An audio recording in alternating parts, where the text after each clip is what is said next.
Stop what you are doing. Before you open that refrigerator tonight, before you hit that microwave button, I need you to hear this first. There are 4 foods that millions of people reheat every single week. Not because they are careless, because they're practical, because they're trying not to waste food, because nobody, not their doctor, not the label on the package, not the FDA, has ever told them what heat does to those specific foods the second time around. What it does is convert them, chemically, into compounds that researchers have spent decades linking directly to pancreatic cancer, a disease with a 12% 5-year survival rate. 12! That is not a disease that gives you a second chance. That is a disease where by the time you feel anything, the back pain, the jaundice, the weight loss, it has already been growing inside you for years. I have spent over 20 years studying how everyday food choices create the internal environment where chronic disease takes root. And what I am about to tell you is something I wish every single one of my patients had known decades before they ever sat across from me. The second food on this list is going to stop you cold. It stopped me when I first read the research. Stay with me. I am Dr. Deborah William, cardiovascular and preventive medicine physician.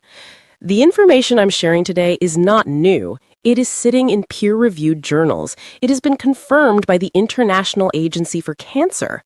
It has been known in scientific circles for years. What has not happened is someone saying it plainly, without a supplement to sell you, without a sponsored segment buried in the middle.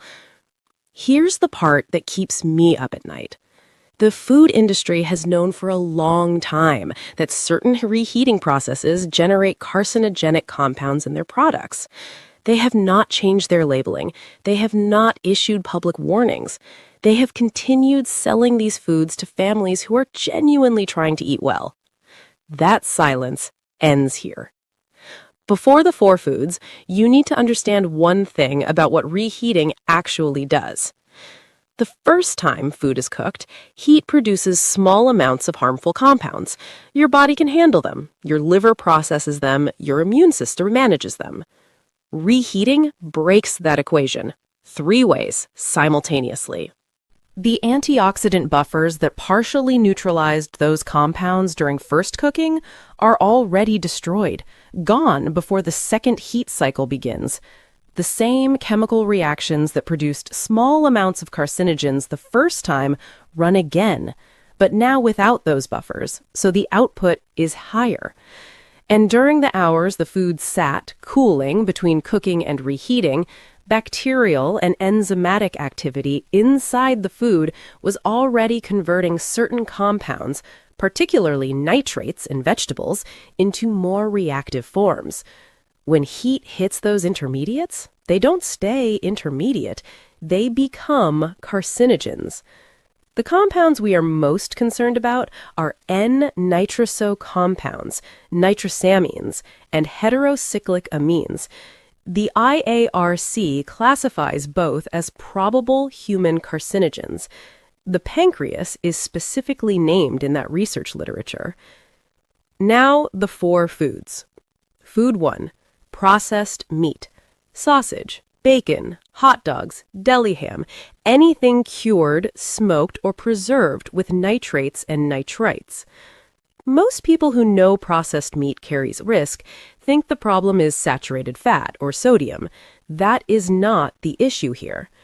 Processed meats already contain nitrosamines before they reach your kitchen.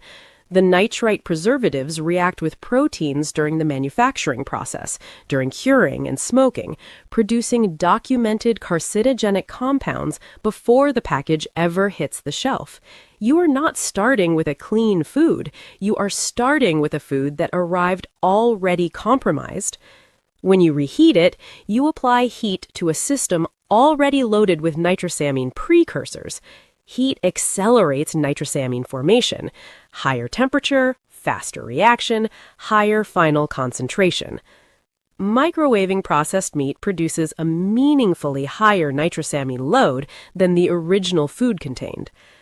Research examining dietary N-nitroso compounds and pancreatic cancer risk found high intake directly associated with elevated risk. As a cardiovascular physician, I will add the same nitrosamine load drives vascular inflammation.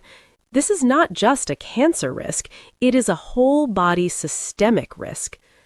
The fix: eat processed meats once, freshly prepared. Never reheat them.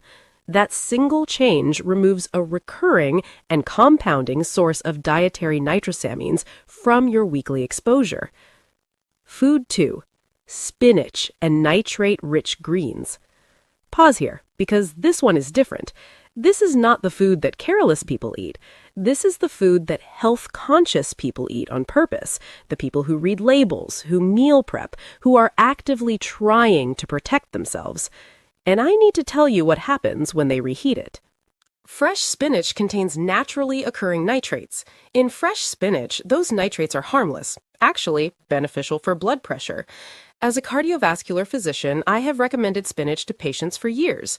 That recommendation has not changed.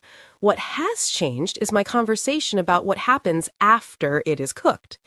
When spinach is cooked and then sits, even inside the refrigerator, bacterial activity inside the cooked vegetable begins converting those nitrates into nitrates continuously through the entire storage window. The longer it sits, the higher the nitrite concentration. When you reheat it, heat drives further nitrite formation and simultaneously drives a reaction between those nitrites and the amino acids in the spinach, producing nitrosamines, inside a vegetable you purchased specifically because it was healthy. A study in the journal Foods warned against storing boiled spinach beyond 12 hours precisely because of this conversion pathway. The IARC confirmed nitrosamines are established carcinogens linked to gastrointestinal and pancreatic cancers. The same mechanism applies to celery, beets, kale, and carrots, all high nitrate vegetables. Every time you reheat that Sunday vegetable soup on Tuesday and Thursday, you are running this cycle repeatedly. Here is what I need you to sit with for a moment. The people at risk from reheated spinach are the people trying hardest to be healthy.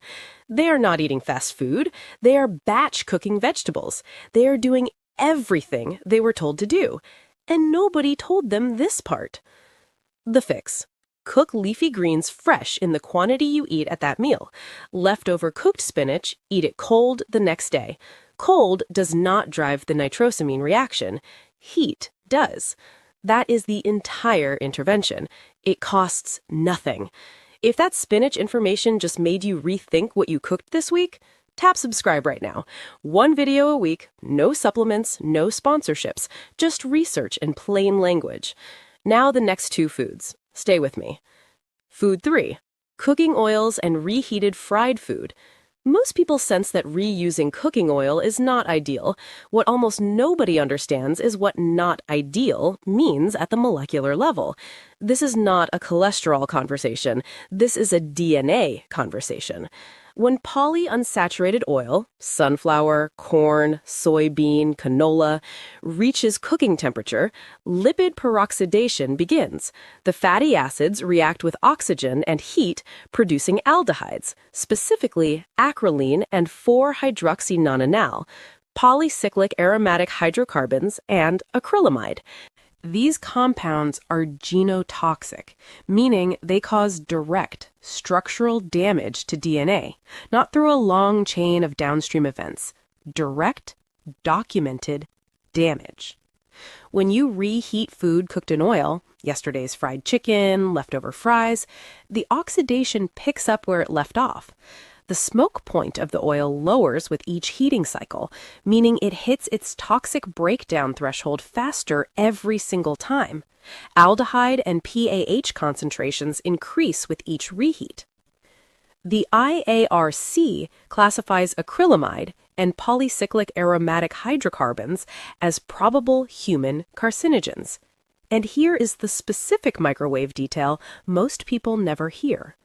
When fried food is microwaved, the surface temperature becomes uneven. Some areas scorch at extreme temperatures, while others barely warm.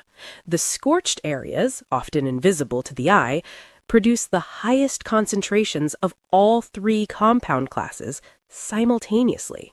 You cannot see it, you cannot smell it. It has already happened. As a cardiovascular physician, 4-hydroxynonenal specifically has been directly implicated in endothelial damage, the arterial wall injury that initiates cardiovascular disease. One food, two major disease pathways. The fix? Eat fried food once, freshly made. Discard the oil after every use. No exceptions. If you must reheat, use an oven at moderate, even temperature. Never a microwave. Food 4, rice. Rice operates through an entirely different mechanism from the other three, and that difference is exactly what makes it dangerous in a way people never anticipate. The risk here is a bacterial toxin that is heat stable. Your microwave does not destroy it. When cooked rice sits at room temperature, a bacterium called Bacillus cereus, whose spores survive the original boiling completely intact, activates and begins multiplying. It produces two toxins. One causes vomiting. The second, produced specifically during the storage phase, causes intestinal inflammation. Here is the part that changes everything. When you reheat the rice, you kill every bacterium. Your microwave works perfectly, but the toxins those bacteria produce during storage are heat resistant. They survive full reheating, completely intact. The bacteria are gone, the toxins are in every grain, and you are about to eat them. Short-term, nausea, cramping, diarrhea. Most people blame something else entirely. Long-term, repeated low-level exposure to these heat-stable toxins drives chronic intestinal inflammation, and chronic intestinal inflammation is one of the most replicated findings in cancer epidemiology as a direct pathway to gastrointestinal cancers. Across years of weekly exposure, that accumulated damage creates the cellular environment where cancer develops. The people carrying the highest risk are doing something very specific, cooking a large batch of rice on Sunday and eating it through the week. That exact habit is the one that needs to change. The fix? Cool rice within 1 hour of cooking and refrigerate immediately. Store no more than 24 hours. Reheat once only to steaming hot throughout, not warm in the center, steaming hot all the way through. Cook smaller quantities. Eliminate the weekly batch habit entirely. 4 foods, 4 distinct mechanisms, 4 completely preventable exposures. Reheated processed meats produce nitrosamines, probable human carcinogens, directly linked to pancreatic cancer and vascular inflammation. Eat them once, never reheat. Reheated spinach and nitrate-rich greens convert healthy nitrates into nitrosamines through a heat-driven reaction that stops the moment you stop applying heat. Eat them cold the next day.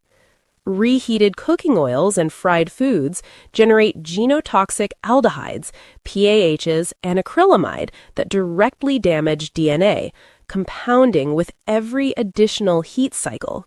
Discard the oil, stop reheating fried food. Improperly stored and reheated rice deliver heat-stable bacterial toxins that survive your microwave and drive chronic intestinal inflammation over years of repeated exposure. Cool fast, refrigerate, reheat once to steaming hot, cook smaller batches. 4 changes, applied consistently. That is a meaningful, documented reduction in your exposure to the compound classes that cancer researchers connect to the diseases with the lowest survival rates in modern medicine. Tell me in the comments, which of these 4 surprised you the most? Because the answer I hear most often tells me exactly where the biggest gap in public health communication is right now. And every video I make after this one is shaped by what you tell me.